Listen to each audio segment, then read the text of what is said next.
Cześć, witamy Was w kolejnym odcinku. Dokładnie, dzisiaj sobie zwiedzimy fort numer 1 Twierdzy Przemyśl. Także jest ze mną jeszcze dzisiaj Karol i Kamil. Cóż, nie przedłużamy, zaczynamy.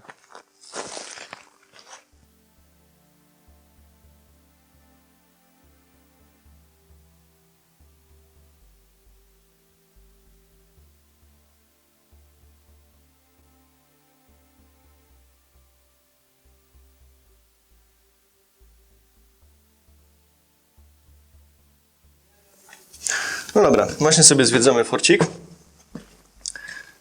Tutaj to pomieszczenie to jest kazamata komendanta. Tam dalej mamy hol główny. Dzisiaj jest jakaś impreza wspinaczkowa, także możecie zobaczyć jakichś ludzi, którzy zjeżdżają na linach. O, tu jest reszta ekipy. O, a ludzie sobie tam zjeżdżają z góry. Tylko chyba mają przerwę. A ja idę zobaczyć tą część fortu. Tu jest mocno zawalona część. No co ciekawe, ten cały fort jest w 15% tylko uszkodzony. Także jest to naprawdę bardzo mało. A tu co nas czeka? Ubikacja załogi. No i patrzcie, takie kurde dziurki wykopane w kamieniu. Jeszcze chyba z tego co widzę były porozdzielane jakimiś płytami. Chociaż wątpię, bo to jest, słuchajcie, nie, to jest drewno. Ciekawy motyw, a tu mamy naszego drugiego Kamila, który właśnie chyba czegoś szuka w internecie. To jest co? Mało tego takiego, wiesz, jak to od dołu wyglądało, bo od góry no to mamy tam na tym, ale tak przeszedłem się i trochę taki synchroniczny. Tu masz ubikację, fajną masz tą. Fajny masz obiekt z tego. Masz warownię, No. dalej masz amunicyjny punkt. Ale coś ciekawego tam jest, czy... Nie, na amunicyjnym punkcie nie, ale... Ja sądzę, że można by się zagłębić w głąb, tam Pójdziesz, będą jak ciekawsze pójdziesz na górę, rzeczy. jest fajny szyb, tylko nie wiem od czego służy. Bo jest Szyb, podajnik armat. armat. Winda do podawania armat, bo podawali ją dwoma drogami. Jedna droga to było właśnie windową, a drugą klatką schodową. Tak, tylko jeżeli tam ma się zmieścić armata, to tam przejdzie tylko SK dobowa. Zobaczymy. I tyle. Trzeba się przekonać, co to jest. Gdzieś nam kurczę Kargul zwiał, nasz kochany Karolek. Jak jego nie zakniesz w izolacji, to nie będzie wiedział, gdzie on jest. Tam jest fajna ciemna dziura, ciemny korytarz, który mnie bardzo zastanawia. Aha, tam poszedł Karol, także spróbujemy go znaleźć. Dobra, wchodzimy do tych ciemnych tuneli. Jak widzicie, już gdzieś tu jakieś liny są, także obawiam się, że zaraz mi ktoś może zlecieć na...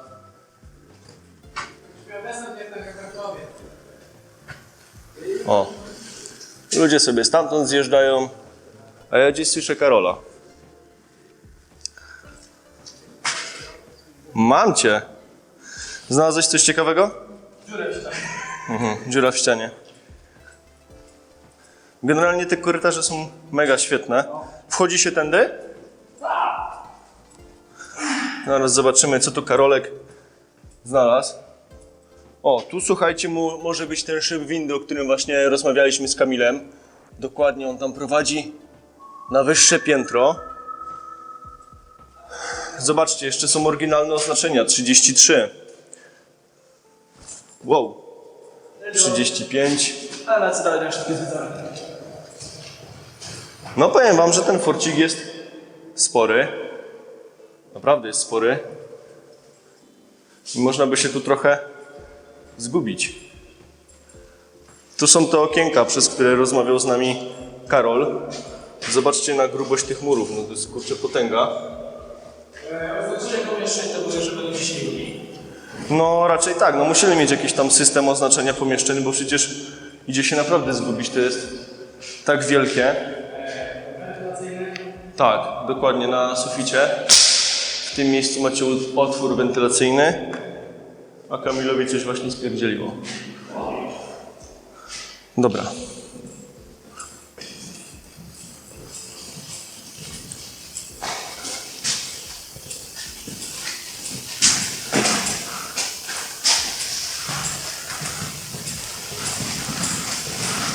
Tutaj nie ma nic, ślepy zaułek, myślałem, że będzie jakieś przejście, ale tam już z okien możecie zauważyć, są kolejne komnaty. A nie, to są te ubikacje, w których żeśmy byli, dla załogi i dla oficerów.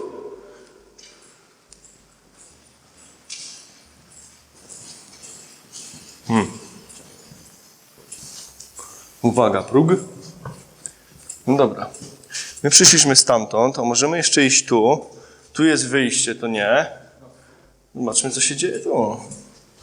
No fort jest olbrzymi. O, tu mamy jakiś taki mały kantorek na coś, schowek. No i trafiliśmy do zasypanej części. Kazamata załogi. Kazamaty, czyli takie, jakby można powiedzieć, to pokoje dla załóg, dla kadry oficerskiej, bo każdy miał swoją kazamatę. Fort, w którym się znajdujemy, powstał w latach 1882-1886.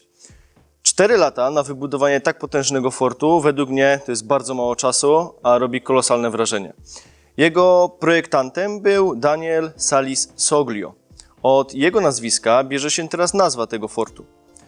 Jeżeli byśmy się skupili na samym przeznaczeniu tego fortu. Na początku miał być to fort pancerny z 2 wieżami Grusona. Lecz fundusze nie pozwoliły na to, żeby go opancerzyć. Potem przekształcono go w fort artyleryjski. Dokładnie. No cóż, historię będziemy powoli rozwijać, a teraz uciekamy w podziemia fortu. Przemieszczamy się teraz tunelami, które prowadzą do drugiej części fortyfikacji. Jak widzicie, ściany są mocno popękane, ale nie zważamy na to, idziemy dalej. Cały fort leży na granicy polsko-ukraińskiej i jak sami widzicie, właśnie dotarliśmy do ściany, która jest zasypana. Tylko dlatego, że fort jak leży na granicy, to tutaj według mnie jest idealne miejsce na przejście na przemyt jakichś towarów, ludzi albo czegokolwiek. Także tak może być ten fort zabezpieczony poprzez zasypanie tuneli.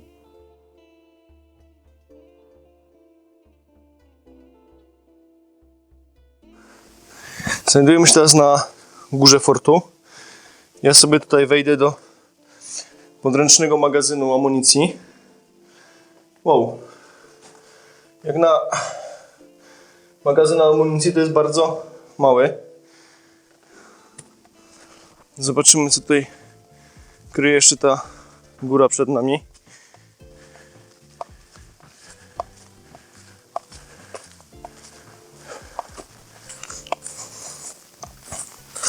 No, tu mamy Karola. Słuchajcie, ja od razu stąd zachęcam, żebyście zostawili ślad po sobie pod tym filmem w postaci jakiegoś komentarza. Na pewno odpiszemy. Też fajnie, mile widziane są łapki w górę i subskrypcje. A my przed chwilą byliśmy tam na dole, a ja idę zwiedzić kolejne korytarze.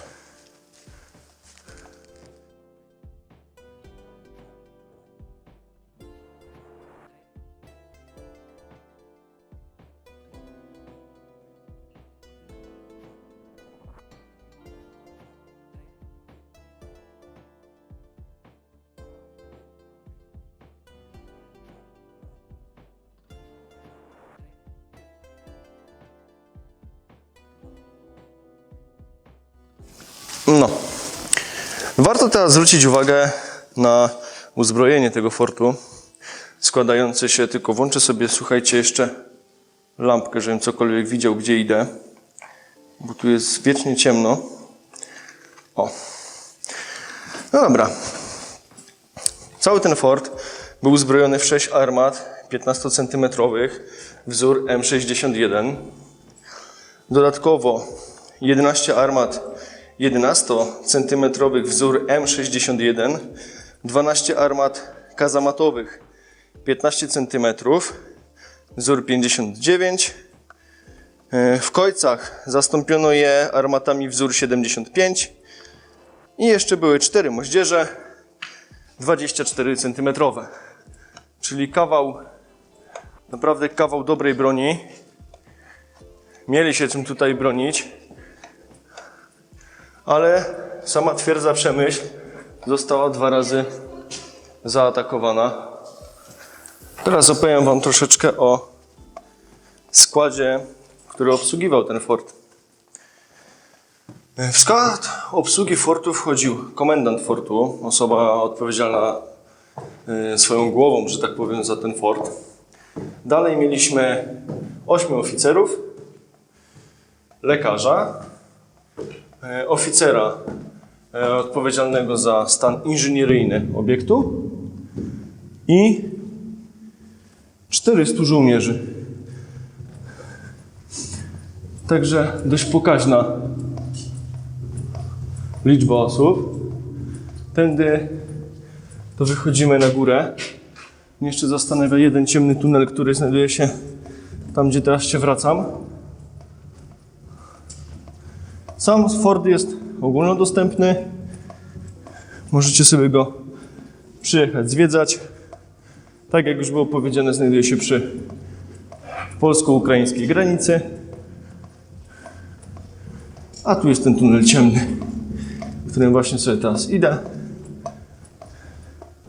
który doprowadzi mnie na górę fortyfikacji. I tak dochodzimy do końca naszej historii. Rok 1915. Właśnie wtedy częściowo wysadzono w powietrze fort podczas kapitulacji twierdzy, a drugie jego częściowe zniszczenie przypada na rok 1945, kiedy to został częściowo rozebrany.